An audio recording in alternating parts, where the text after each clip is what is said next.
আসসালামু আলাইকুম ওরহমতুল্লাহি ওবরাকাতুহু। আলহামদুলিল্লাহ রাব্বিল আলামিন ওয়াসসালাতু ওয়াসসালামু আলা আশরাফিল আমবিয়া ওয়াল মুরসালিন নবিয়িনা মুহাম্মদ ওয়া আলা আলিহি ওয়া আসহাবিহি আজমাইন ওয়া বা'দ। আলহামদুলিল্লাহ, আজকে আমরা নতুন একটা পর্বে আলোচনা করব। আমরা পড়ছিলাম কোন কিতাব, কারো মনে আছে? ইমাম তহাবীর আকিদাত তহাবিয়া, তাই না? আর আকিদাত তহাবিয়া, যার আসল নাম হচ্ছে আকিদাত তহাবিয়ার মূল নাম হচ্ছে বয়ান ও আকিদাত আহলে সুন্নাত ওয়াল জামাত। এটা হচ্ছে মূল গ্রন্থের নাম। মূল গ্রন্থের নাম হচ্ছে বয়ান আকিদাত আহলে সুন্নাত ওয়াল জামাত। এটার মূল গ্রন্থের নাম উনি বয়ান হিসেবে রাখছে, আকিদা হিসেবে, ইতিকাদ অথবা এই নামে। কিন্তু আমরা এটা নাম দিয়েছি আল আকিদাত তহাবিয়া। ইমামের দিকে সম্পৃক্ত করে বলে আকিদা আর তহাবিয়া, তহাবির আকিদা। কিন্তু আসলে তহাবির আকিদা না, তহাবির লিখিত আকিদা। তহাবির আকিদা হলেও হবে না। উনি বলছেন যে এটা ইমাম আবু হানিফার, এটা তার দুই ছাত্রের মোহাম্মদ ইবনে হাসান, এটা আবু ইউসুফ, ওনাদের আকিদা। এইসব উনি দিছেন। মূলত এটা যে ওনাদের তা নয়, ওনাদের পরে যারা আসছে ইমামরা, তাদেরও একই আকিদা। আকিদার ক্ষেত্রে চার ইমাম সবসময় একমত ছিল। আকিদার ক্ষেত্রে ইমামদের মধ্যে কোনো বিরোধ ছিল না। শুধু কয়েকটা মাসআলায় আবু হানিফা রহমতুল্লাহর সাথে অন্যদের বিরোধ হয়েছে, কয়েকটা মাসআলা, এটা আমরা পড়লে বুঝবে, এই বইতে আছে এটা। আর বাকি সমস্ত মাসআলাতে এক ছিল, চার ইমাম এক ছিলেন। আকিদার মাসআলা তাদের মধ্যে মতভেদ ছিল না। মতভেদ যত হয়েছে ফিকহের মাসআলাতে, এবং ফিকহের মাসআলা ক্ষেত্রে মতভেদটা অনেক সময় সহনীয়, অনেকটা অসহনীয়, দুইটাই আছে। কিন্তু আমরা আকিদা যেহেতু পড়ছি, ইমাম আবু হানিফা রহমতুল্লাহ আলাইহি, তার দুই ছাত্র আবু ইউসুফ মুহাম্মদ, এবং তাদেরই ছাত্র হচ্ছে ইমাম তহাবী। বেশি দিন, বেশ কম নেই, মাঝখানে শুধু একজন, এরপরে হচ্ছে উনি। বুঝতে পারছেন? অর্থাৎ বোঝা যাচ্ছে যে ইমাম আবু ইউসুফ মুহাম্মদের পরের একজন ছাত্র, তারপর হচ্ছে ইমাম তহাবী রহমতুল্লাহ আলাইহি। তিনি যে গ্রন্থটা লিখেছেন, এই গ্রন্থটার মানটা অনেক উন্নত, কারণ পুরাতন, সবচেয়ে প্রাচীন গ্রন্থ হচ্ছে এটা।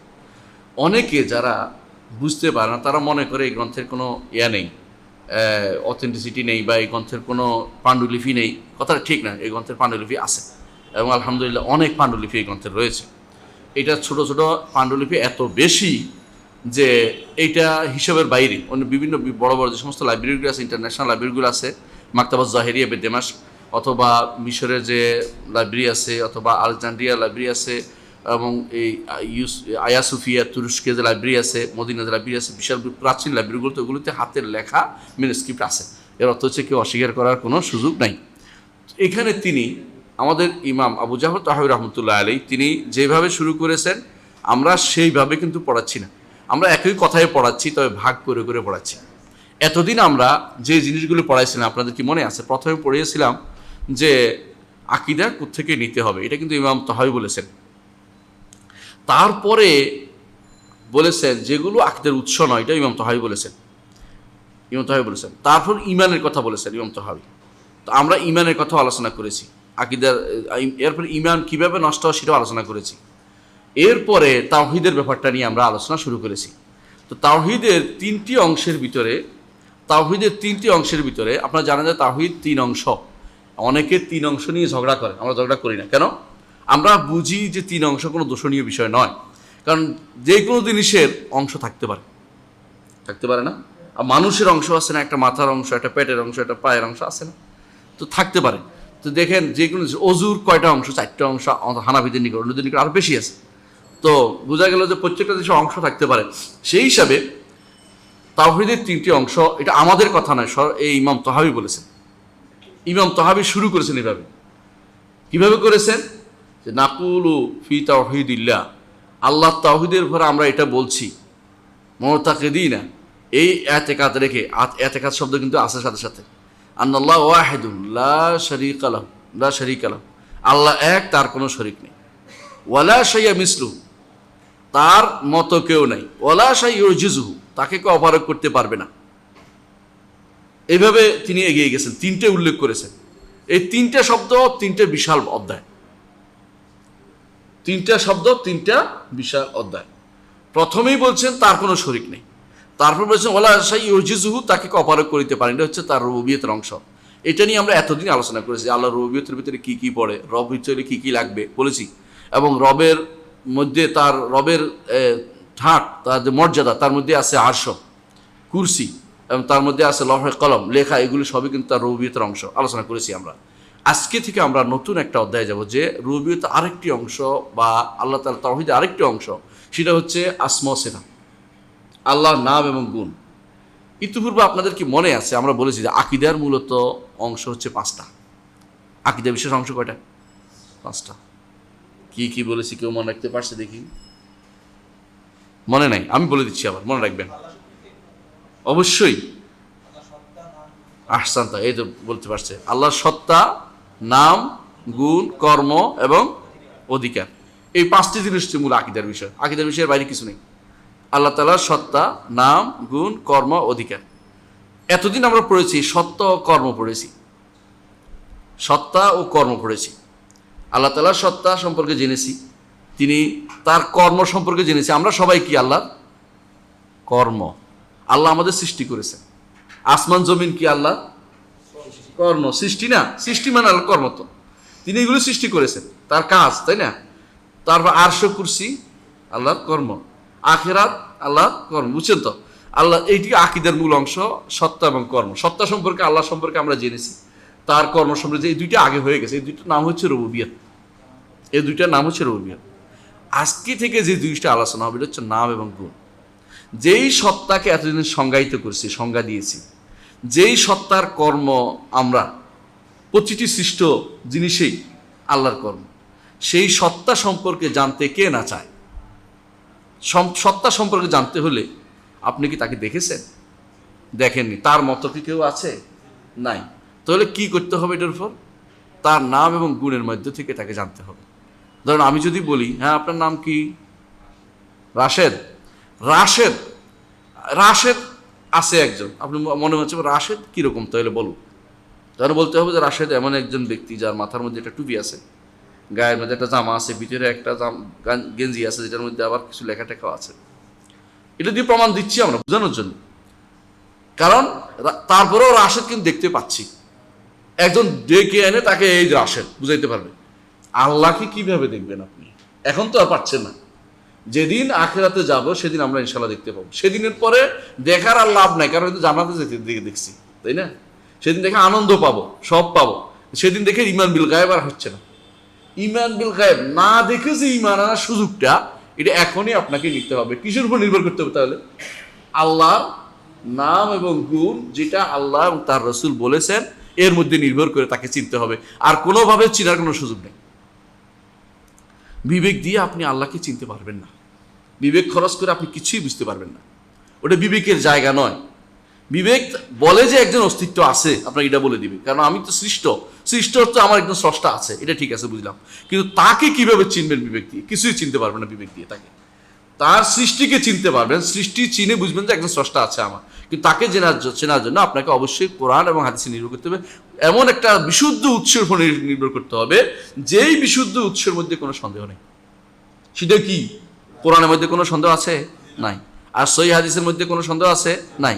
তাহলে আপনাকে দুইটার মধ্যে আসতে হবে। আপনি কোনো বানোয়াট হাদিসের অংশ নিতে পারবেন না, অথবা অন্য কোনো ধর্মের, অন্য কোনো মানুষের, অন্য কোনো বিবেকের, কোনো একজন দার্শনিকের বক্তব্য দিয়ে আপনি কিছুই পাবেন না। যদি ওখান থেকে নেন, আপনি বিভ্রান্ত জায়গায় চলে যাবেন, কারণ এটা আসলে বিশুদ্ধ জায়গা নয়।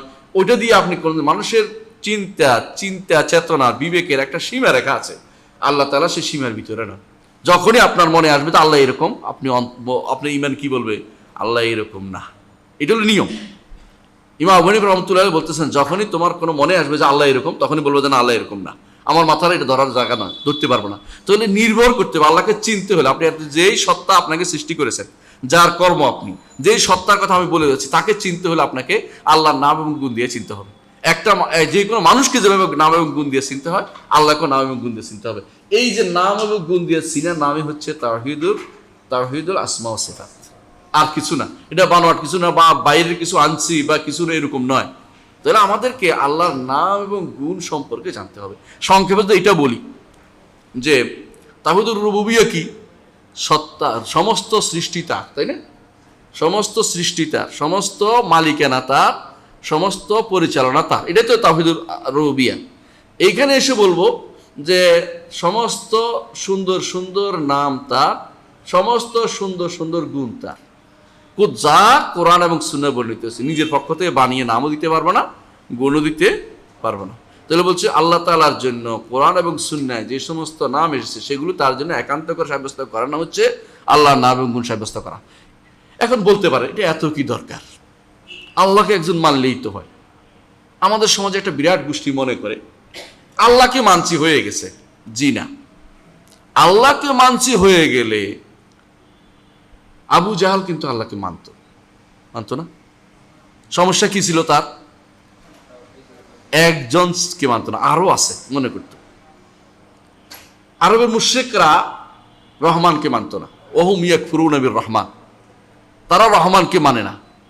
এই যে রহমানকে মানে না তারা, আল্লাহ কিন্তু কোরআনে উল্লেখ করে দিয়েছেন, তারা কিন্তু আল্লাহকে মানে, কিন্তু রহমান নামটা মানতেছে না। উমার রহমান, রহমান চিনি না।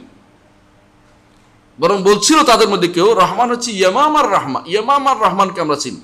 ইয়ামাম আর রহমান বলতে মুসাইলামাকে বুঝাচ্ছে, বেশি দয়ালু ছিল বলে। যে আমরা আল্লাহকে, আমরা তো আল্লাহ মানি না, এর অর্থ আল্লাহ কিন্তু ওহুম ইয়াকফুরুন, তারা কুফরি করছে আল্লাহ বলে দিল। এর অর্থ হচ্ছে কেউ যদি আল্লাহর একটা নাম অস্বীকার, কোরআন হাদিসে আসা, সে কাফের হয়ে যায়, কারণ তাওহীদের অংশ। তাওহীদের অংশ আল্লাহ একটা গুণ আসা, আল্লাহ এটা গুণ আছে বলছে, আপনি বলছেন আল্লাহর এই গুণ নাই, কোরআন হাদিসে আসা, বানিয়ে নয়, তাহলে আপনি কি হবেন? কাফের হয়ে যাবেন, কারণ আল্লাহর জিনিস অস্বীকার হতে পারেন না। আল্লাহ বলছে এটা ওহুম ইয়াকফুরুনা বির রহমান, রহমান অস্বীকার করার কারণে তাদেরকে আল্লাহ তাআলা ইয়াকফুরুন বলে দিয়েছে, তারা কাফের করছে। এর অর্থ হচ্ছে আপনি নাম এবং গুণকে অস্বীকার করলে আপনি কিন্তু কাফের হয়ে যাবেন। এটাকে আপনি গুরুত্বের সাথে বুঝতে হবে। আর একটু কারণে, কয়টা কারণ বলি কেন আপনি নাম এবং গুণ শিখবেন। এক নম্বর কারণ, একটা করে বলবো, খেয়াল রাখবেন। এক নম্বর কারণ হচ্ছে, এটা কার জিনিস আলোচনা হচ্ছে? রব্বুল আলামিনের।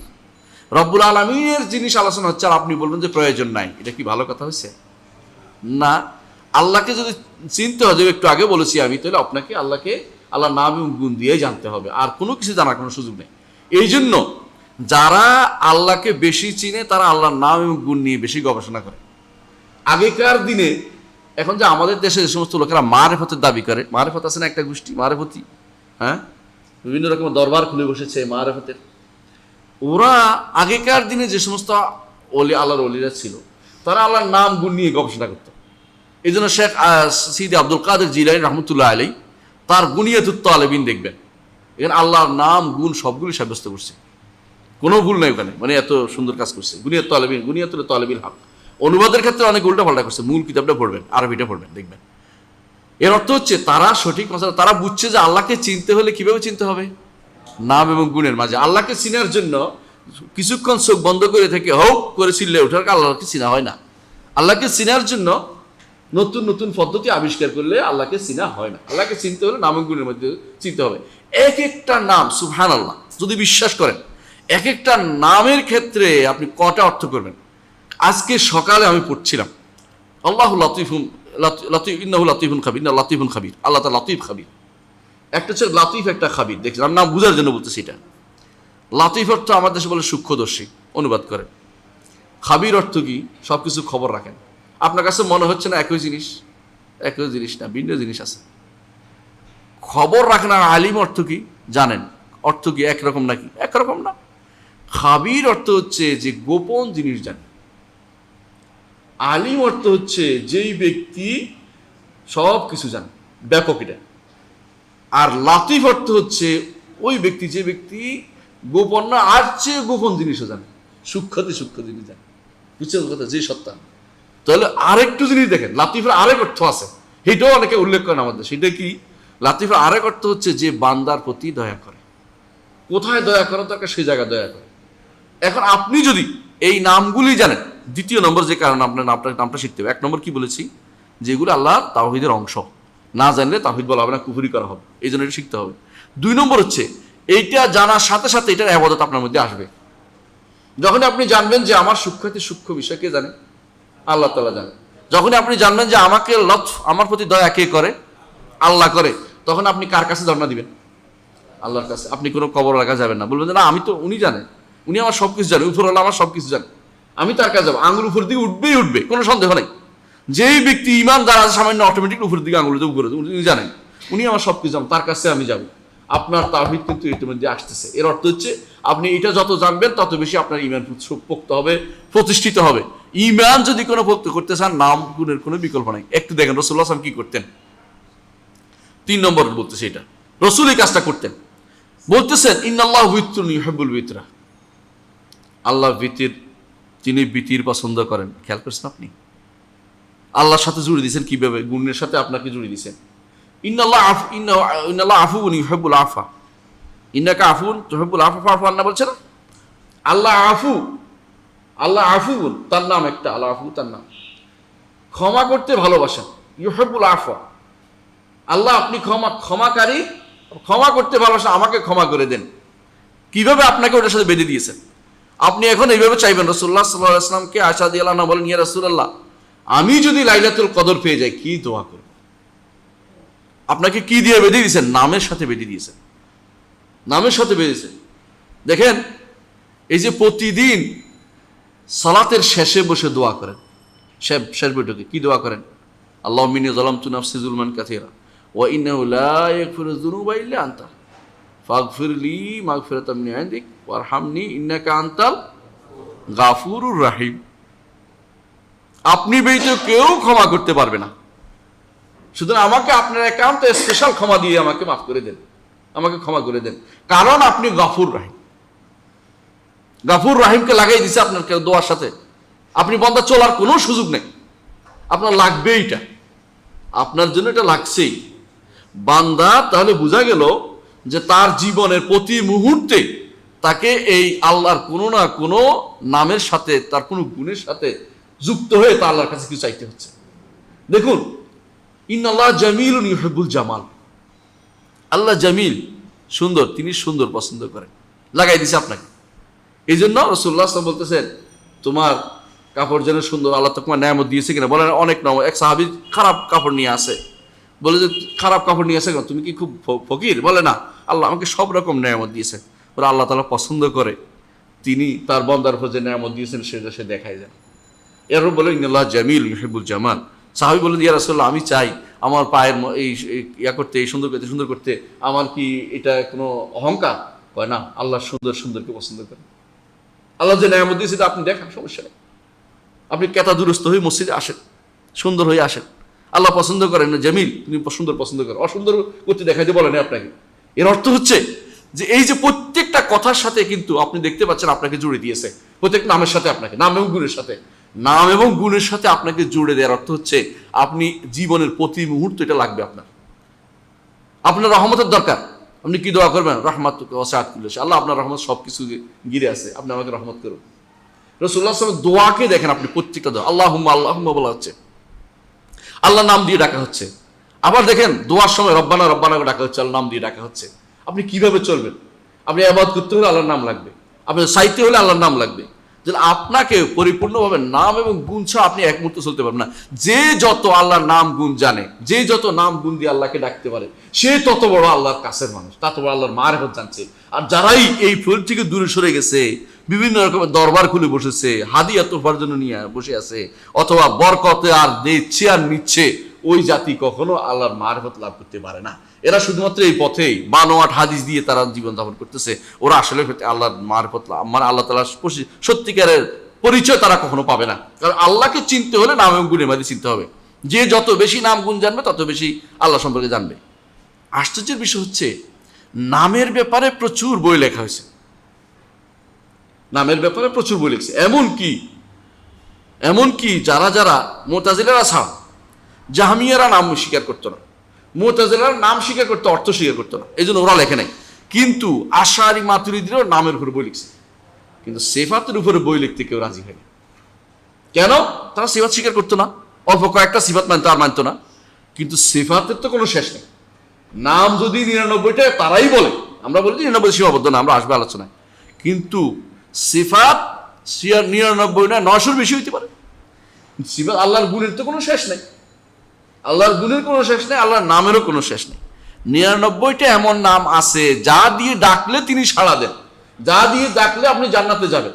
কিন্তু এর অর্থ এই নয় যে আর কোনো নাম নাই। এটা না।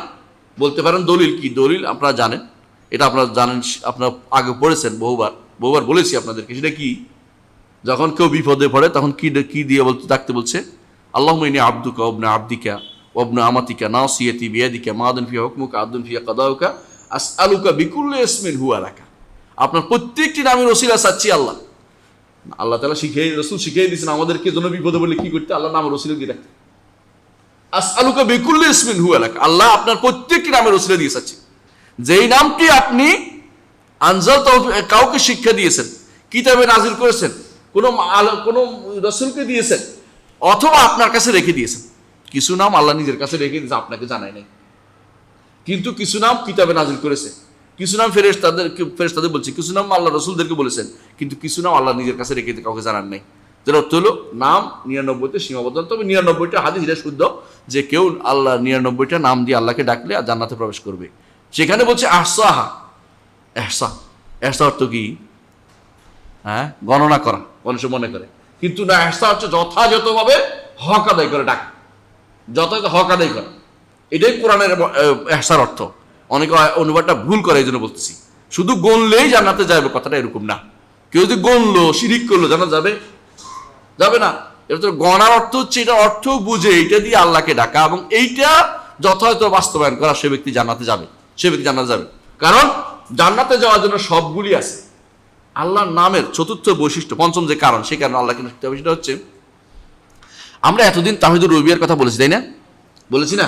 সামনে আমরা তাওহীদুল উলুহিয়ার কথা বলবো, ইবাদতের কথা বলবো, যেখানে একমাত্র আল্লাহর জন্য ইবাদত করতে হয়। এই দুইটার মাঝখানে হচ্ছে আসমা ওয়া সিফাত। কারণ আল্লাহর কিছু নাম আছে রুবুবিয়তের সাথে সম্পৃক্ত, কিছু নাম আছে উলুহিয়তের সাথে সম্পৃক্ত। রব নামটি আল্লাহর রুবুবিয়তের সম্পৃক্ত, ইলা নামটি উলুহিয়তের সাথে সম্পৃক্ত। এই জন্য আল্লাহুম্মা, এটা হচ্ছে কেউ কেউ বলে যে আল্লাহুম্মা নামটি হচ্ছে আল্লাহর ইসমে আযম। কারণ এইটা আল্লাহুম্মা অর্থ হচ্ছে তার সবকিছু আল্লাহকে ইলাহি রুবুবিয়ত মানা, ইলাহ হিসেবে মানা। এই জন্য রব্বানা আল্লাহুম্মা, দেখবেন কোরআন এক জায়গায় আসছে যে দোয়া করছে ঈসা আলাইহিস সালাতু ওয়াস সালাম যে রব্বানা আল্লাহুম্মা, রব্বানা বলছে আল্লাহুম্মা বলছে, একসাথে বলছে, দুইটা দিয়ে ডাকছে আল্লাহকে। কারণ কমপ্লিট ফুল ডাকা হয়ে যাচ্ছে। আপনি যখন রব্বানা ফিরলানা বলেন, দোয়া করেন, আল্লাহুম্মাকে দোয়া করেন, তখন আপনার আল্লাহকে সত্যিকার ডাকা। এই জন্য যারা বলে যে আল্লাহর ইসমে আযম খুঁজে বেড়াচ্ছেন, এত কথা খুঁজিয়ে না, আপনি রব্বানা আল্লাহুম্মাকে ডাকেন। এই জন্য দেখবেন প্রত্যেকটি যেখানে ইসমে আযমের কথা বলা আছে আল্লাহু আছে, আল্লাহু লা ইলাহা ইল্লাল হাইয়ুল কাইয়্যুম, ওখানে ইসমে আযমের কথা আছে। আবার দেখেন কেউ বলছে আল্লাহ, এটা নয়, আল্লাহু লা ইলাহা ইল্লাল হাইয়ুল কাইয়্যুম, যেখানে নাম এটা আসছে, যেখানে আল্লাহ শব্দটা আছে, তা আল্লাহ নামটি হচ্ছে মূলত ইসমে আযম, বড় নাম। কারণ এইটা উবুদিয়তকে বোঝায়, আল্লাহ দাসত্ব করতে চায় বোঝায়। আল্লাহর নাম দুই প্রকার, কোনোটা আছে উলুহিয়ত, কোনোটা আছে রুবুবিয়ত, কোনগুলি। তো আপনি যখন আল্লাহর নাম গুণ জানবেন, আপনি যেন আল্লাহ তাআলা রুবুবিয়ত স্বীকৃতি দিলেন আর উলুহিয়ত স্বীকৃতি দিলেন। এই হিসাবে আল্লাহর নাম গুণের এই তাওহীদ জানাটা আমাদের সবচেয়ে বেশি দরকার। কারণ এটা জানলে সব জানা হয়, অন্যগুলি জানলে এটা জানা হয় না। এটা জানলে আপনি আল্লাহর রুবুবিয়ত স্বীকার করলেন, উলুহিয়ত স্বীকার করলেন, কিন্তু অন্যগুলি জানলে আপনার আল্লাহর ইসমা সিফাত পুরোটা স্বীকার করতে পারলেন না, আপনি মানতে পারলেন না। আরেকটি কারণ, আল্লাহর এই তাওহীদুল আসমা ওয়া সিফাত আপনাকে শিখতে হবে। সেটা কারণ কি? 6 নম্বর ও 5 নম্বর যেটা হোক, সেটা হচ্ছে এই পর্যন্ত সালফে সালাহিন, যাদেরকে আমরা আমাদের পূর্বসূরি মনে করি, কে? আবু হানিফা, মালিক, শাফিঈ, আহমদ এবং তাদের অনুসারী, এর আগেও ইবনে আব্বাস হতে শুরু করে সাহাবা, তাবেঈন, ইমামরা, তারা যে সমস্ত গ্রন্থ লিখেছেন আকীদার উপরে, প্রত্যেকেই আল্লাহর নাম এবং গুণ দিয়ে শুরু করেছেন আকীদার গ্রন্থ। বুঝছেন কিনা? অনেকে বলতে পারে যে আল্লাহর নাম গুণ এটা আপনি ঢুকাইছে, ইবনে তাইমিয়া ঢুকাইছে, এটা মিথ্যা কথা। কারণ আপনি আবু হানিফা রাহমাতুল্লাহ কিতাব দেখেন, সেখানে দেখবেন যে আল্লাহর সিফাত জাতিয়া ফেলিয়া ভাগ করে উল্লেখ করেছে, যেটা কোনো চিন্তাও করা যায় না যে এত আগে 150 হিজরিতে মারা যাওয়া একটা ব্যক্তি, 150 হিজরিতে মারা যাওয়া একটা ব্যক্তি 80 হিজরিতে জন্মগ্রহণ করছে, মেনে নিলাম, কেউ 60 বলছে। এই মানুষটি 60 হিজরিতে 80 জন্মগ্রহণ করা ব্যক্তি 150-এ মারা গেছে। এই ব্যক্তিরই যদি তার কিতাবের মধ্যে আল্লাহর নাম গুণের ব্যাপারে লিখতে পারে, আপনি এখন আল্লাহর নাম গুণ লেখাটাকে আপনি তাওহীদ থেকে বাইর করে দিয়েছেন। আস্তাগফিরুল্লাহ।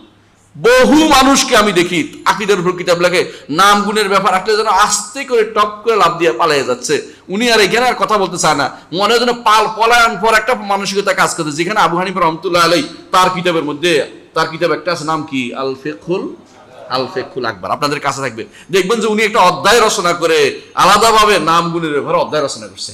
কারণ এটা উনি বুঝে যে এখানে সমস্যাটা তৈরি হয়েছে।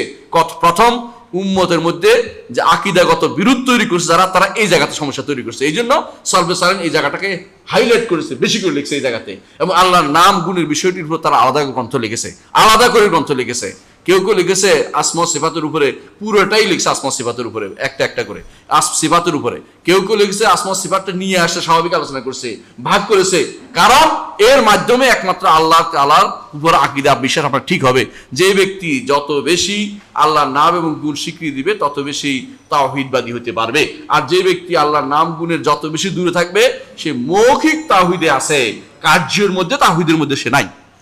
সেই জন্য আমরা আজকে আলোচনায় আসি যে ইমাম তাহাবী রাহমাতুল্লাহ যেটা বলেছেন সেটা আমরা আগে আসি। ইমাম তাহাবী রাহমাতুল্লাহ বলছেন ইন্নাল্লাহ ওয়াহিদুন লা শারীকা লাহু, ইন্নাল্লাহ ওয়াহিদুন লা শারীকা, আগে একবার আলোচনা করেছি, এটা আবারও বলছি কেন, এটা প্রত্যেকটা শুরুতে আসবে। আল্লাহ তাআলা তিনি এক সত্তা, লা শারীকা লাহু, তার কোনো শরীক নাই। এই শরীক নেই কিসে, এটা এরপরটা বলছে ওয়ালা শাইআ মিসলুহু, তার কোনো কিছু তার মতো নাই। খেয়াল করে দেখেন, মিছিল এবং মিছিল শব্দটি তিনি ব্যবহার করেছেন, অর্থাৎ আল্লাহ তাআলা তিনি তার কোনো শরীক নাই, কোনো কিছু তার মতো নাই। এটা দিয়ে তিনি বুঝাচ্ছেন যে আসমা আল্লাহ তাআলার নাম এবং গুণের বিষয়টি বলা হচ্ছে, কেউ যেন তার মতো কোনো নামও, তার মতো কোনো নাম কারোর জন্য সাব্যস্ত না করে, তার মতো কোনো গুণ অন্য কারোর জন্য সাব্যস্ত না করে। ঠিক অন্যের কোনো গুণ আল্লাহকে না দেয়, অন্য কোনো নাম আল্লাহকে না দেয়। বুঝছেন কিনা? অন্যের কোনো গুণ আল্লাহকে দিত কিনা? আরবের মুশরিকরা দিত। কেমনে দিত? আরবের মুশরিকরা আল্লাহ নামের অংশ কাইটা কাইটা তাদের মূর্তিতে দিত। আল্লাহ নাম হচ্ছে আজিজ, আজিজ, ওরা আজিজ থেকে উজ্জা বানাই করছে। আল্লাহর নাম হচ্ছে আল্লাহ, এটা কাইটা লাত বানাই করছে, তো মেয়ে, আল্লাহর মেয়ের নাম লাত। এই জিনিসটিকে আল্লাহ তাআলা এগুলিকে কোরআনে কারীম বলছে আফরাআইতুমুল্লাহ তাআলা উজ্জা ওয়া মানাতা সালাসাতাল উখরা আলাকুমুজ যাকারু ওয়া লাহুল উনসা তিলকা ইযান কিসমাতুন দিজা। তোমাদের আকল আন্দাজ নেই, আল্লাহর জন্য মেয়েদেরকে দিচ্ছ কি? আরব মুশরিকরা তোমাদের কি হলো? হ্যাঁ, লাকুমুজ যাকারু ওয়া লাহুল উনসা, তোমাদের শুধু ছেলে, আল্লাহর জন্য শুধু মেয়ে, এটা কোন ধরনের কথা? তারপর আল্লাহ বলছে যে আমার কোনো আল্লাহর কোনো সন্তান নাই, তোমরা এগুলি বানাই দিও না। কিন্তু ওরা আসলে কি বানাতো? নামটা দিত, তারা নিজেরা মূর্তি বানাইতো, কিন্তু নামটা দিত আল্লাহ, আল্লাহর নামটা নিয়ে দিত। আল্লাহ তাআলা এটা পছন্দ করেন নাই। এই জন্য আল্লাহ তাআলা তাওহীদুল আসমা ওয়াস সিফাতের মূল কথা হচ্ছে এটা, যে আল্লাহর মূল কথা হচ্ছে যে আল্লাহ তাআলা যে সমস্ত জিনিস, আল্লাহ তাআলা যে সমস্ত জিনিস, যে সমস্ত নাম এবং গুণ তার জন্য সাব্যস্ত করেছেন, একান্তভাবে সেগুলো আল্লাহকে দিতে হবে, এগুলি কাউকে দেওয়া যাবে না। এবং আল্লাহর জন্য সাব্যস্ত করার ক্ষেত্রে এক নম্বর হচ্ছে ঈমান আনতে হবে, ঠিক না? চারটা জিনিস বলবো। এক নম্বর হচ্ছে আল্লাহ তাআলা তার নাম এবং গুণের কথা কোরআনে কারীম বলেছেন, হাদিসে বলেছেন। বলছে কিনা বলেন তো? কেমনে বলছেন দেখছেন? আল্লাহু বলছে কিনা একটা, লা ইলাহা ইল্লাহু আল হাইয়ুল কাইয়্যুম বলছে কিনা দুইটা? দেখছেন? একটা দুইটা নাকি? দেখছেন? এভাবে শেষে আবার ওয়া হুয়াল আলিয়্যুল আযীম দুইটা দিয়ে শেষ করছে। কেমন? আবার দেখেন সূরা হাশরের শেষের দিকে ওয়াল্লাহুল খালিকুল বারিউল মুসাউবির লাহুল আসমাউল হুসনা, ইয়ার পরে ওয়াল্লাহু লা ইলাহা আল মালিকুল কুদ্দুসুস সালামুল মুমিনুল মুতাকাব্বির আজিজুল জব্বার মুতাকাব্বির সুবহানাল্লাহ। তারপরে ওয়াল্লাহুল, আরো আছে এইখানে প্রত্যেকটা দেখেন আয়াতের শেষেও, এখানে তো অনেকগুলো নাম একসাথে উল্লেখ করেছে। এরপরে আগে আজিজুল হাকিম, ওহুল গফুর রাহিম, ওহুল কত যে আছে তাই সব আলিউল, এরকম আল্লাহ তাআলার নাম দিয়ে দিয়ে আল্লাহ শুধু আয়াত শেষ করছে। আর আপনি বলেন যে এগুলি দরকার নেই, তো আল্লাহ তাআলার নামটা কেমনে দিবে? কেন দিবে? কোরআনে কারীম হাদিসে কেন দিবে? দিছি আপনাকে এগুলো দিয়ে ইবাদত করার জন্য, এগুলো দিয়ে আল্লাহ তাকে ডাকার জন্য, এগুলো দিয়ে গবেষণা করার জন্য, এগুলো অর্থ বোঝার জন্য আল্লাহ যদি তৌফিক দেয়। তো এটার আলোচনা শুরু করেছিলাম একটা একটা করে আমি ইয়াতে একটা মসজিদে পুরান ঢাকাতে। তো এখানে যদি শেষ করতে পারতাম দেখতেন যে এটা বিশাল কাজ হইতো, কারণ এটা আগেকার লোকেরা আলেমরা আলোচনা করে গেছে। এটা এমন নয় যে আমি বানাচ্ছি, ওখান থেকে আমি শুধু বাংলা ভাষায় অনুবাদ করতেছি। আমাদের পূর্বসূরি যারা করে গেছেন, আবু হানিফা, মালিক, শাফি, আহমদ শুরু করে তার অনুসারীরা যারা করে গেছেন, এগুলি আমাদের কাছে পড়ানো হয় না। আমাদের কাছে দুনিয়ার সব কিছু পড়ানো হবে, গাল গল্প, কিন্তু আল্লাহ সম্পর্কে কিছু আমাদেরকে জানানো হয় না। মনে হয় যেন আল্লাহ সম্পর্কে কথা বলা যাবে না। না, আল্লাহ সম্পর্কে চিন্তা করতে নিষেধ করছে, তার সত্তা কিরকম ওইটা বলতে নিষেধ করছে, কিন্তু তিনি কি নাম এবং গুণের অধিকারী এগুলি নিয়ে গবেষণা করতে বলেছে, এগুলি নিয়ে চিন্তা করতে বলেছে। এগুলি যত বেশি আলোচনা করবেন তত আপনার আল্লাহর উপর ঈমান বেড়ে যাবে, আর এগুলিতে যত পালাবেন তত ঈমান কমে যাবে। এই জন্য আপনি যখন বলবেন যে আল্লাহ তাআলা সম্পর্কে তাওহীদুল আসমা কি জিনিস, আপনি সঙ্গে বলবেন এটা, যে আল্লাহ তাআলা পরিপূর্ণ নাম, পরিপূর্ণ গুণের অধিকারী, তিনি শুধুমাত্র এগুলো দিকে, এগুলি কাউকে দেওয়া যাবে না। এগুলো আমি সাব্যস্ত করি যেগুলো কোরআন এবং সুন্নাহে আসছে, 1 নম্বর কথা। 2 নম্বর হচ্ছে এগুলো সাব্যস্ত করার ক্ষেত্রে আপনি এগুলো সাব্যস্ত করার ক্ষেত্রে মুমাসিল সাব্যস্ত করতে পারবেন না। মুমাসিলা বুঝেন কিনা? বুঝেন না? আমি বলতেছি মানে এগুলো সাব্যস্ত করার ক্ষেত্রে সৃষ্টির কারো মত করে সাব্যস্ত করতে পারবেন না। এটা আমি বুঝাই বলি। আল্লাহ তাআলা তিনি নিজের সম্পর্কে বলছেন আজিম। আজিম অর্থ কি? বড়। বড় তো এখন আপনি এটা বড় বট গাছ দেখলেন, বলেন যে আজিম মানে বড় বট গাছ, তাই বলে আল্লাহর মতো হয়ে গেছে নাকি? না, এটা তো হচ্ছে সৃষ্ট জিনিস। এটা আপনার চোখে বড় হয়েছে যেহেতু আপনার এটা বড় দেখতেছেন, তাই না? ছোট বাচ্চাদের জিজ্ঞাসা করে বড় কে? আমার আব্বা, তাই না? কারণ সে তার বাপেরে দেখছে, আর কিছু দেখে নেই। কিন্তু আপনি যখন বড় হয়ে যায় তখন বড় আমার ওই গ্রামের ওই বড় মোড়ল, তাই না? আর মোড়লে কবে যে না আমি না, ওই সদস্য যিনি উপরে গেছেন, হ্যাঁ অ্যাসেম্বলিতে গেছেন উনি, হ্যাঁ তিনি কবে না আমি না যিনি দেশ চালাচ্ছে উনি। এক এক জনের এক এক রকম। কিন্তু আজিম, আল্লাহ আজিম, আলিফ লাম দিয়ে যখন হবে তিনি কে? একমাত্র আল্লাহ তাআলা, তার চেয়ে বড় আর কেউ নাই। ওয়াহুয়া আলা আলী আলা আজিম, আলা আলী, তিনি সবকিছুর উপরে। সবকিছু বলতে আমাদের কিছু মানুষ আছে আলী একটু উপরে, তো উপরে তো আপনি এখন আমার মাথার উপরে ছাদ আছে না, আবার ছাদের উপরে কি? মেঘ, মেঘের উপরে কি? বলে আসমান, তাই না? কিন্তু এগুলি সব সৃষ্ট জিনিস। সৃষ্ট জিনিসের ভিতরে উপর নিচ হতেই পারে, আপনি উপরে আপনি উপরে, কিন্তু আল্লাহ হচ্ছে অরুবুল মতলাক, তার উপরে কোনো কিছু নেই, তিনি সব কিছুর উপরে। এর তুলনায় আপনি যে ডিমের ভিতরে আছেন, এই পৃথিবী নামক ডিমটার ভিতরে, বা আপনি যে ছাদের নিচে আছেন, আসমান নামক সামিয়ার নিচে আছেন, এগুলি একেবারে কুদরতি ক্ষুদ্র জিনিস। আপনি সব সময় চিন্তা করেন যদি উপরে বলি তুই তো এইটার উপরে হইলো, তুই তো, আপনি সব আপনার উপর চিন্তা করতেছেন, ব্যাপারটা হচ্ছে এখানে। আপনি মাথার উপর চিন্তা করবেন না, আপনি চিন্তা করবেন অলু, তিনি সব কিছুর উপরে, সব কিছুর উপরে, যার উপরে কোনো কিছু হইতে পারে না। আমি কখনো চিন্তা করবো না যে আমার উপর বলতে বুঝাচ্ছি এ আমার চোখের উপরে, এটা নয়। একটা পিঁপড়া যখন দেখে, একটু চিন্তা করেন, আকাশে একটা বিমান যখন উপরে চলে, মানে আমি ধরেন পিঁপড়া যখন আমার দিকে তাকাবে, পিঁপড়ার কি মনে হবে? এরকমটা উপরে মনে হবে না? এখন পিঁপড়া যদি বলে যে আমার নিচে তো তিনি নাই, তাহলে কেমনে হইলো? এটা কোনো কথার কথা হইলো? এটা তো সৃষ্টির ব্যাপারে বলছি, স্রষ্টার ব্যাপারে কোনো উদাহরণ চলে না কোনোভাবেই। স্রষ্টা তিনি অলুল মতলাক, অর্থ হচ্ছে আপনি যা ধারণা করেন যে উপরে, তার উপরে তিনি। এখন বলে যে উপরে হইলে কেমনে হয়? কেউ যারা আমেরিকা যারা আছে তারা তো উপরের দিক বলে, এদিক বোঝায়, এগুলি সবচেয়ে ভিতরের অংশ রে ভাই, ভিতরের অংশ। উপর নিয়ে যাই হোক না কেন, ছোট গোলার্ধের ভিতরের অংশ। এই তিনি তো আরো হাজার হাজার কোটি কোটি গোলার্ধ, সবগুলোই তার কাছে ছোট, ক্ষুদ্র। তো সেখানে আপনি এত ছোটখাটো চিন্তা করতেছেন কি জন্য? তো আমরা যেটা বলতে চাচ্ছিলাম সেটা হচ্ছে যে রব্বুল আলামিন আল্লাহ তাআলা কোনোভাবেই তার নাম এবং গুণ কোনোটাই কিসের মতো নয়, কোনোটাকেই কোনো সৃষ্টির মতো করে সাব্যস্ত করা যাবে না। এটাই বলেছেন ইমাম তাহাবী রাহমাতুল্লাহ, বলছেন ওয়ালা শাইআ মিসলুহু, তার মতো কোনো কিছু নাই, তার মতো অনুরূপ কোনো কিছু নাই, তার অনুরূপ কোনো কিছু নাই। এই জন্য দেখেন আল্লাহ তাআলা কোরআনে কারীম এটা বলে দিয়েছেন, এটা ওনার কথা তাই না, এটা কোরআনে কারীম আসছে সূরা শুরার 11 নম্বর আয়াত। আল্লাহ তাআলা বলছেন লাইসা কামিসলিহি শাই ওয়া হুয়াস সামিউল বাসীর, তার মতো কোনো কিছু নাই। এই কথা হয়তো কেউ শুনলে হয়তো বলতে পারতো যে তার মতো কোনো কিছু নাই, এর অর্থ হচ্ছে তিনিও বোধহয় কিছুর মতো না, এত নাই। কিন্তু না, শেষের অংশ বলে দিচ্ছে ওয়া হুয়াস সামিউল বাসীর। তুমি এটা মনে করিও না যে তার মতো কোনো কিছু নাই বলে তার অস্তিত্ব নাই বা তাকে কোনো কিছু গুণ দেওয়া যাবে না, এটা না, তার গুণ দিতে হবে, নামও দিতে হবে। তিনি সামিউ বাসীর, সর্বস্রষ্টা সর্বদ্রষ্টা, সর্বশ্রোতা সর্বদ্রষ্টা, সব শুনেন এবং সব দেখেন।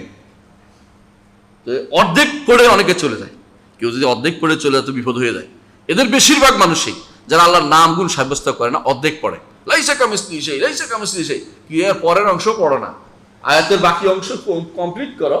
ওয়া হুয়াস সামিউল বাসীর, তিনি সামি এবং বাসীর। আপনি কি সামি বাসীর না? আপনি সবাই সামি বাসীর, কিন্তু আস-সামি আল বাসীর হচ্ছে আল্লাহ। আপনি সামি বাসীর প্রমাণ কি? কোরআনে কারিমে আল্লাহ উল্লেখ করেছেন, আপনাকে নাম দিয়েছে সামি বাসীর। হাল আতা আলাল ইনসানে হিনুম মিনাদ দাহরি লাম ইয়াকুন শাইআম মাযকুরা ইন্না খালাকনাল ইনসানা মিন নুতফাতিন আমশাজিন ফাজআলনাহু সামিয়াম বাসীরা। মানুষকে আল্লাহ সামি এবং বাসীর করে তৈরি করছে, ঠিক কি না? আল্লাহ বলছে, এটা আমার কথা না। তা আল্লাহ মানুষকে কি বানাচ্ছে? সামি এবং বাসীর। আর আল্লাহ নিজের জন্য কি বলছেন? ওয়াহুয়াস সামিউল বাসির, তিনি আস-সামিউ আল বাসির। পার্থক্য কি? নাম তো একটাই হয়ে গেল, আলিফ লাম দিয়ে নির্ধারণ করা হয়ে গেল যে আল্লাহ তাআলা শুনেন, কিন্তু তার শোনা আমার শোনার মতো না। লক্ষ লক্ষ কোটি মানুষের শব্দ, কোটি কোটি মানুষ, কোটি কোটি প্রাণীর শব্দ একসাথে তিনি শুনতে পান। একজনের শোনা একজনের কোনো সমস্যা হয় না।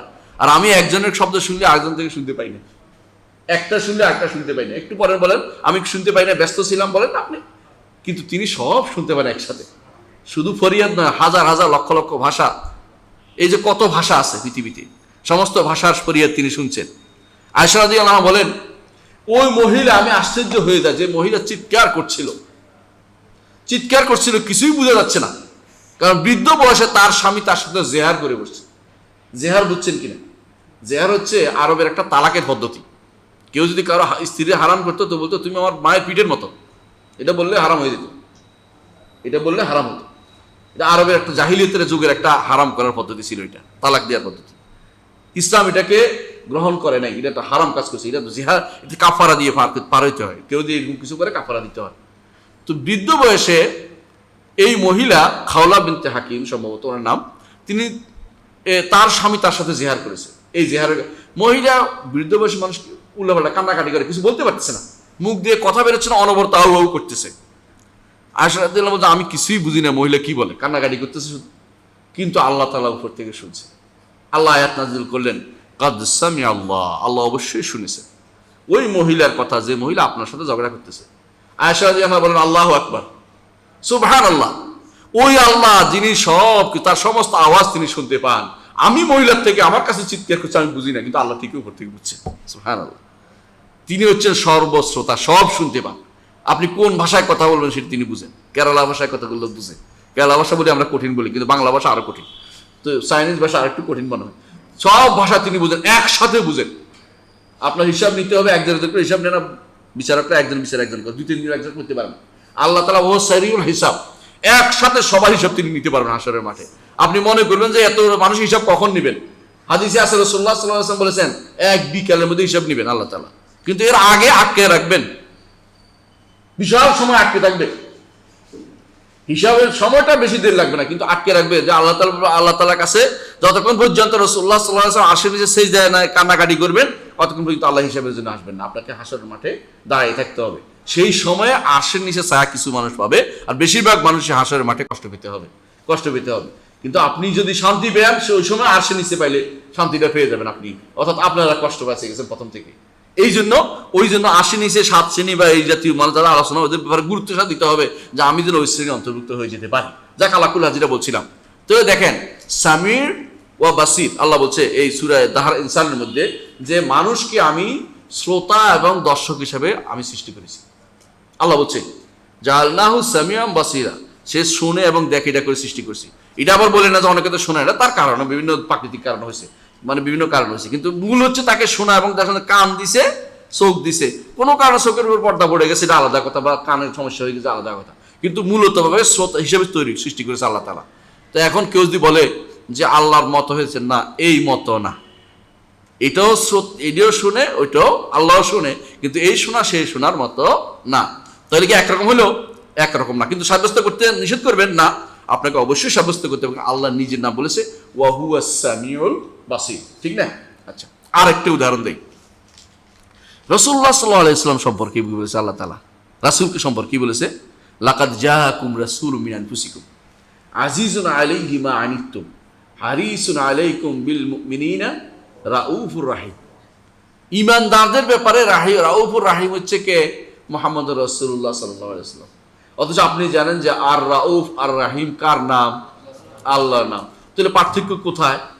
তিনি আল্লাহর দেয়া দয়া দিচ্ছেন, আল্লাহ যতটুকু বন্টন করে দিয়েছেন ওইটুকু মানুষকে দয়া করতে পারেন কে? মুহাম্মদ সাল্লাল্লাহু আলাইহি ওয়াসাল্লাম। কিন্তু আল্লাহ নিজের কাছে রেখে দিয়েছেন সমস্ত দয়া।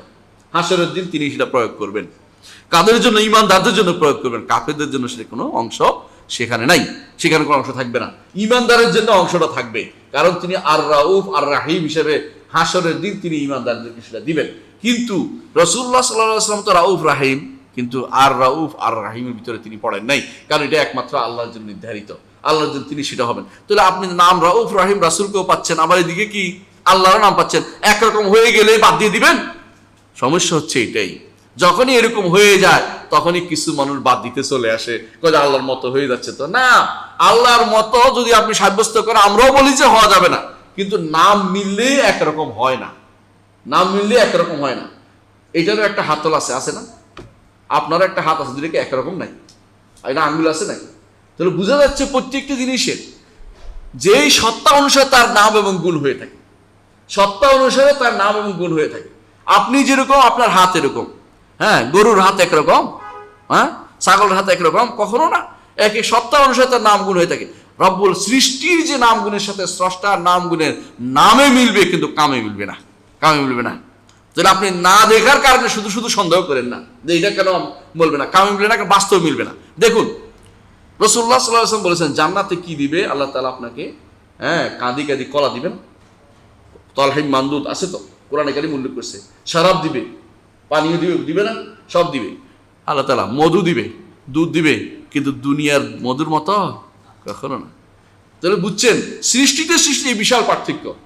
ওইটাও সৃষ্টি, ওটা সৃষ্ট জিনিস না, হাসরের দিন যেটা দিবে আপনাকে, এটাও সৃষ্ট জিনিস, সেখানে বিশাল পার্থক্য। ইবনে আব্বাস রাদিয়াল্লাহু বলেন, যা যা বলেছেন কোরআন এবং সুন্নাহ, জান্নাতে যা যা বলেছে আল্লাহ তাআলা শুধু নামে মিলবে। ওয়া উতুবিহি মুতাশাবিহা, দেখি একরকম, আরে কিন্তু খায় দেখবে যে ও, এটা তো কোনো দিনই আমি জীবনে খাইনি, এটা তো কোনো দিনই দেখি নাই, ও তো আলাদা সুন্দর। আপনাকে যদি বলা হয় যে আল্লাহ তাআলা জান্নাতে এমন নারী আপনাকে দিবে, একজন নারী দিবেন, ধরেন প্রত্যেক নারী, প্রত্যেক ইমানদারের জন্য দুইজন নারী দিবে, কে হুর দিবেন। এই হুরদের এমন যে আপনার চামড়ার ভিতরে যে রগ আছে ওইটাও দেখা যাচ্ছে, মগজও দেখা যাচ্ছে, বুঝছেন, উপর দিয়ে হাঁটি দেখা যাচ্ছে, এরকম সুন্দর। একজন যদি থুতু ফেলে পৃথিবীটা সুগন্ধিতে ভর্তি হয়ে যাবে। আপনি এখন বলুন এটা কেমন, কিন্তু ওই সময় ঠিকই বিষয় হবে, ঠিক এরকমই আল্লাহ তাআলা বানাতে পারেন কিনা? এটা অবশ্যই পারেন। তাহলে নাম মিললেই একরকম হয়ে যাওয়া জরুরি না, একরকম হয়ে জরুরি না। সুতরাং আল্লাহর জন্য আল্লাহ যা বলেছে এটার উপরে ঈমান আনতে হবে, রাসূল যা বলেছে এটার উপরে ঈমান আনতে হবে। আল্লাহ এবং তার রাসূল আল্লাহর জন্য কি সাব্যস্ত করেছেন, আল্লাহ এবং তার রাসূল তার জন্য নাম সাব্যস্ত করেছে, তার জন্য গুণ সাব্যস্ত, এগুলি স্বীকার আমাদেরকে করতে হবে। আপনার হাত আছে, আছে, আল্লাহ তাআলা তার হাত সাব্যস্ত করেছেন। আল্লাহ বলেছেন ইয়াদুল্লাহি ফাওকা আইদিহিম, আল্লাহর হাত তাদের হাতের উপরে, কিন্তু একটা রকম হওয়া জরুরি না। কারণ যেভাবে যেভাবে আপনি শ্রোতা হওয়ার পরেও আল্লাহর সাথে একরকম হন নাই, হাতের দিক থেকেও একরকম হবেন না। কিন্তু এই জায়গায় এসে, হ্যাঁ, আশারি মাতুরিদে বলবেন না একরকম হয়ে গেল, মানুষ বানিয়ে ফেললো, আল্লাহ তো দেহবাদী বানিয়ে ফেললো, হ্যাঁ, আল্লাহর দেহ, উনি তো দেহবাদী, এই জাতীয় কথা দুনিয়ায় একটা ভর্তি করে দিচ্ছে। ও তো নিজেই বুঝে নেয় দেহ কি জিনিস। দেহ তো আপনারটা দেহ, আল্লাহটা দেহ আপনাকে কে বলছে বলতে? আল্লাহ কি কোনোদিন বলছে? আমরা কি বলি আল্লাহ দেহ? আল্লাহ আমরা বলি আল্লাহ তা বলেছেন, আর রাসূল বলেছেন তাই বলি। অতিরিক্ত আগ বাড়িয়ে আল্লাহকে দেহ তো আমরা কোনোদিন বলি নাই। আপনি কেন আগ বাড়িয়ে কথাটা বলেন? আল্লাহ যেটা বলছে শুধু একটুকু মধ্যে সীমাবদ্ধ থাকলে আর সমস্যা হয় না। সমস্যা এটাই, তাহলে তো আল্লাহর ব্যাপারে তাহলে তো নাই, আল্লাহর ব্যাপারে কোনো তাহলে তো চলে না। আপনি তাহলে তো বলার অর্থ হচ্ছে আপনি আসলে ঈমানের ক্ষেত্রে আপনার দুর্বলতা রয়েছে, বুঝতে পারছেন? সুতরাং আমরা এটাই বলতে চাচ্ছি যে আপনাকে আল্লাহর নাম এবং গুণ সাব্যস্ত করার ক্ষেত্রে প্রথম হচ্ছে কোরআন এবং সুন্নায় যা এসেছে তা পুরোপুরি মেনে ঈমান আনতে হবে। 2 নম্বর রীতি হচ্ছে এগুলির অর্থ সাব্যস্ত করতে হবে। অনেকে বলছে মানি, কিন্তু এগুলো অর্থহীন, মুতাজিলা এটা বলে। আবার আশারি মাতুরিদিরা বলে হ্যাঁ এগুলি অর্থ আমরা জানি না, এক গোষ্ঠীটা বলে ওদের মধ্যে। আর এক গোষ্ঠী, 3 নম্বর গোষ্ঠী আছে ওদের, এটা বলে যে এগুলি অর্থ আমি যেরকম করে বানাইতে পারি এরকম অপব্যাখ্যা তৈরি করে দেয়। হ্যাঁ, কি বুঝেন? যেমন ইয়াদত হচ্ছে কুদরত, ক্ষমতা, এই জন্য কুদরতি হাত। দেখবেন অনেকেই কুদরতি হাত লেগে বলছে। হ্যাঁ, আপনাদের এক একজন বড় বড় লেখক আছে যারা তাদের বই লিখছে বিভিন্ন রকম, ওদের মধ্যে কুদরতি হাত লেগে গেছে। আপনারা জানেন, বড় বক্তা বুঝছেন নি, 4 লক্ষ 6 লাখ 10 লাখ মানুষ একাত্র হয় যার বক্তৃতায়। তো এইসব মানুষেরা তারা দেখবেন যে কুদরতি হাত লেগে গেছে, মানে আকীদার কোনো খবর নেই, বক্তা হয়েছে কিন্তু আকীদার কোনো খবর রাখে না, এরকম মানুষ আছে দেখবেন। তো এই মানুষগুলো অর্থ, এটা আল্লাহর অর্থ আপনি কোনো, কিন্তু নিজের বাণী অর্থটা বানিয়ে তৈরি করতে পারেন না। আপনারা যদি বলা হয় আপনার কুদরতি কান, আপনি হাসবেন না? কুদরতি কান কি জিনিস? এটা আবার আমার কান তো কানে, কুদরতি কান কোন জিনিস? আল্লাহ তাআলার জন্য আপনি কুদরত হচ্ছে আলাদা একটা গুণ, তার এইটার সাথে একটা মিলিয়ে দিচ্ছেন কেন? ওইটা একটা, এটা একটা, এটা একটা, ওটা আরেকটা গুণ। আপনি 2 গুণকে একসাথে করে ফেলবেন না, যেটা ভিন্ন ভিন্ন গুণ আল্লাহ রয়েছে, এগুলিকে আপনি ঈমান আনতে হবে। 3 নম্বর হচ্ছে যে একরকম করে দেখা যাবে না। 2 নম্বর কি বলেছি, যে এগুলোকে, হ্যাঁ 2 নম্বর বলেছি কি, এগুলোকে সাব্যস্ত করতে হবে, যে অর্থ সাব্যস্ত করতে হবে। 3 নম্বর হচ্ছে সৃষ্টির কারো মতো করে সাব্যস্ত করা যাবে না। আর 4 নম্বর হচ্ছে এগুলি ধরন পাওয়ার আশা ছেড়ে দিতে হবে। এগুলোর কোনো ধরন পাবেন না। আল্লাহ তাআলার নাম এবং গুণের কোনো ধরন আপনি আবিষ্কার করতে পারবেন না। আল্লাহ কিরকম ভাবে শুনে এটা আপনি কোনোদিন পাবেন না। আল্লাহ তাআলা হাতটা কিরকম একটু খুঁজে বের করে জীবনও পাবেন না। এই আশা ছেড়ে দিতে হবে যে আমি কোনো ধরন পাবো না। এই ধরনটা জায়গা হচ্ছে ঈমান বিল গায়বের জায়গা। বাকিটা তো বলেই দিছি। আল্লাহ বলছেন যে তার হাত আছে, আল্লাহ বলছেন, এবং তিনি বলেছেন যে তিনি তার চোখ আছে, তিনি দেখতে পান। এখন আপনি এটা ঈমান আনবেন যেহেতু এটা আল্লাহ বলেছে। ধরন জানার মানুষের খুব আগ্রহ, দুনিয়ার সব মানুষই কিরকম তোর একটু বলেন তো, এরকম বলে। এই জায়গা আমিও বলতে পারবো না, আপনিও বলতে পারবেন না, এই জায়গা কেউ বলতে পারবেন না। যেদিন বলতে পারবো সেদিন আর পিছনে আসার সুযোগ নেই, সেদিন আপনি জান্নাতে থাকতে পারবেন সেদিন। কারণ আপনি ঈমান বিল গায়বের পুরস্কার হিসাবে আপনি ধরনটা দেখতে পাবেন। আর যে ব্যক্তি ঈমান বিল গায়বের পুরস্কার নাই, তার ধরন দেখার সুযোগ নেই। বুঝেন নাই? ঈমান বিল গায়ব যার নাই, সে ধরন পাবে না। এর অর্থ হচ্ছে আপনাকে অবশ্যই, যে ব্যক্তি মনে করছেন যে আল্লাহর উপরে ঈমান আপনার নাই, তাহলে আপনি সেদিন আর আল্লাহকে দেখতে পাবেন না, ধরন দেখানোর সুযোগ সেটা পাবেন না। অর্থাৎ আপনাকে আল্লাহকে দেখতে হলে সে আপনাকে ঈমান বিল গায়ব বর্তমান থাকতে হবে। হ্যাঁ, আল্লাহকে দেখতে পাবো, কিন্তু ওই দেখাও পরিপূর্ণভাবে আল্লাহকে আপনি আয়ত্ত করে ফেলবেন তা কিন্তু না। কারণ আল্লাহ বলে দিয়েছে লা তুদরিকুল আবসার, কোনো চোখ তাকে কখনো আয়ত্ত করতে পারে না। আয়ত্ত করা কি? পরিপূর্ণভাবে দেখার সুযোগ, পরিপূর্ণভাবে আয়ত্ত করে ফেলবেন যে আল্লাহকে আমি একদম চিনে ফেলেছি, ওইটা সেদিনও হবে না। আপনি শুধু আনন্দ পাবেন দেখে, কিন্তু কিরকম এদরাক কোনোদিন কেউ কিছু করতে রব্বুল আলামিনকে করা কারো পক্ষে সম্ভব না। আমার বিষয় কথাটা বুঝে আসছে? আচ্ছা, তারপরে হচ্ছে আমাদের কাছে দ্বিতীয় মাসে বলা হচ্ছে, আমরা কয়েকটা মাসালা এখানে আলোচনা করব। তাহলে আমরা দেখতে পাচ্ছি যে আল্লাহ তাআলার মতো কোনো কিছু, ইমাম তাহাবী বলতেছেন লাই ওয়ালা শাইয়া মিসলু, তার মতো কোনো কিছু নাই। এটা দলিল কি? কোরআনের লাইসা কামিসলিহি শাইউন ওয়া সামিউল বাসীর। আবার এটার দলিল হচ্ছে সূরা ইখলাসের 4 নম্বর আয়াত, ওয়ালাম ইয়াকুল্লাহু কুফুয়ান আহাদ। আরও আছে কোরআনে কারীমে আল্লাহ তাআলার নামের গুণের ক্ষেত্রে আল্লাহ তাআলা বলছেন হাল তা'লামু লাহু সামিয়া, তুমি কি তার মতো সমগুণের কাউকে দেখেছো কোনোদিন? আল্লাহ বলতেছে, অর্থাৎ আল্লাহর মতো সমগুণের কাউকে কোন দেখেছো? অর্থাৎ আল্লাহর মতো সমগুণ কেউ কোনোদিন হতে পারে না। সামি বলা হয় সাধারণত একজন একজনের সমনাম হইলে। হ্যাঁ, কয় না আপনার নাম যদি কোনো রাশেদ, ওর নাম যদি রাশেদে মিল, দুইজনের মধ্যে কি কি কয়টা রে নাম মিলে গেছে, সই কত রকম একজন ডাকে। আল্লাহর জন্য আল্লাহ বলতেছে আমার সাথে এইভাবে কারো মিল হবে না। কিছু কিছু কাছাকাছি অর্থ থাকবে, কিন্তু কেউ বলতে পারবে না যে আমি আল্লাহর মতো কাউকে দেখে ফেলেছি, আল্লাহর মতো আরেকজনকে দেখেছি। এটা কোনো বলার কোনো সুযোগ নাই। সূরা মারিয়ামের 65 নম্বরে আল্লাহ তাআলা সেটা বলেছেন। এই জন্য আল্লাহ তাআলা বলছেন কোরআনে কারীমে ফালা তাদরিবু লিল্লাহিল আমসাল ওয়াল ইন্নাল্লাহা ইয়ালামু আনতুম লা তা'লামুন। সূরা নাহলের 74 নম্বর আয়াতে আল্লাহ তাআলা বলছে আল্লাহর জন্য উদাহরণ পেশ করো না। অর্থাৎ উদাহরণ দিয়ে আল্লাহকে তুমি চিনতে পারবে না। কারণ আল্লাহর মতো উদাহরণ দিতে হলে কে ওনার মতো দেখি না উদাহরণ দিতে পারি, কিন্তু আমি তো উদাহরণ দেখবো ওনার মতো কেউ নাই, আমি দিব কোত্থেকে? আল্লাহর জন্য উদাহরণ পেশ করা যাবে না, আল্লাহ উদাহরণ পেশ করা যাবে না। এটা এখানে আরেকটি মাসালা হচ্ছে যে দুইটা শব্দ আমাদের দেশে খুব প্রচলিত। একটা হচ্ছে তার মতো, একটা হচ্ছে তার সদৃশ। একটা কাছাকাছি সম্পূর্ণরূপে মিলে যাও, আরেকটা হচ্ছে অর্থ বা কাছাকাছি অর্থ চাওয়া আশা। নিষিদ্ধ করছে কোরআনের সুন্নাহ, কিন্তু মুমাসালাকে নিষিদ্ধ করছে, অর্থাৎ পরিপূর্ণভাবে মিলে যাওয়া নিষিদ্ধ করছে, কিন্তু শব্দ মিলে যাওয়া নিষিদ্ধ করা হয় নাই। তাশবিহ যেটাকে বলা হয়, এটা নিষিদ্ধ করা হয়নি। কিন্তু আমাদের সমাজে বেশি প্রচলিত আছে একবারে তাশবিহও নিষিদ্ধ। তাশবিহ নিষিদ্ধ হয় না, কারণ কি জানেন? কোনো না কোনোভাবে দুইটা সৃষ্ট জিনিসের মধ্যে একটা মিল পাওয়া যাবে। এটার মধ্যে কি মিল? একটা মিল হচ্ছে কি, এটা ওয়াজের ক্ষেত্রে ব্যবহার করা হয়, এটা মিল হয়েছে না? কারবালা আর কুলহু আল্লাহর মিল করছে না, মানুষে দেখেন নাই? হ্যাঁ, একজনে কুলহু আল্লাহ তাফসীর করতে করতে কারবালায় চলে গেছে, তো আরেকজন এসে বললো ভাই তুমি কুলহু আল্লাহ তাফসীর করতে করতে কারবালায় কেমনে গেলা? এটা তো বুঝলাম না। কেন? কুলহু আল্লাহ কার উপর নাজিল হয়েছে? রাসূলের উপরে। হাসান হোসেন কার নাতি? রাসূল নাতি, মিলে গেল। তো এরকম মিল কিন্তু দুনিয়া সব নীতি আপনি দিতে পারবেন, ওইটা নিষেধ করা হয় নাই। কেন? এরকম আল্লাহর অস্তিত্ব আছে, বান্দার অস্তিত্ব আছে, মিল হয়েছে না? এই মিল কি আপনি নিষেধ করতে পারবেন? এই মিল নিষেধ করলে তো আপনি তো কিছুই পাবেন না। এরপরে এটা বলা হচ্ছে যে আল্লাহর সত্তার মতো কোনো সত্তা আপনি দিতে পারবেন না, এক। আল্লাহর নামের মতো কোনো নাম আপনি তার জন্য পাবেন না, আল্লাহর গুণের মতো কোনো গুণ আপনি দিতে পারবেন না, আল্লাহ তাআলার কর্মের মতো কোনো কর্ম কাউকে আল্লাহর জন্য আর কাউকে দিতে পারবেন না যে অমুক করতে পারে, এটা বলা হচ্ছে। কিন্তু আপনি এটা বলতে পারবেন না যে আল্লাহ যদি কোনো এটা থাকে, বন্দারও এটা থাকে, তো মিল হয়ে গেল, ওই মিল তো নিষেধ করাই যাবে না, বুঝলেন কিনা? আল্লাহ কেন আল্লাহ নিজেই সাব্যস্ত করে দিয়েছে, তার কি আছে তিনি শোনেন, আবার বলছে মানুষও শোনে, তাই না? দুইটা শোনার মধ্যে বিশাল পার্থক্য, বুঝলাম। একটা আল্লাহর দেয়া আর একটা স্বয়ং সম্পূর্ণ তিনি, আল্লাহ যা দিয়েছেন তা শুনে, কিন্তু তারপরে শব্দ তো মিলে গেছে, এই মিল নিষেধ করা হয় নাই। কিন্তু যারাই বেদাতি তারা দেখবেন যে এই নীল এইটার কারণে ধরে বলবে যে এ তো মুসাব্বেহা, তাসবিহ দিচ্ছে, মিলেই ফেলছে, আরে কি গুলাই ফেলছে, দুনিয়া সবকিছু গোলালে তুমি লাগাই দিলে তো হলো না, কারণ এটা তো নিষেধ নাই শরীয়তে রোজ, কারণ কোরআন এবং সুন্নাহ নিষেধ করেছে মিসাল হবে না।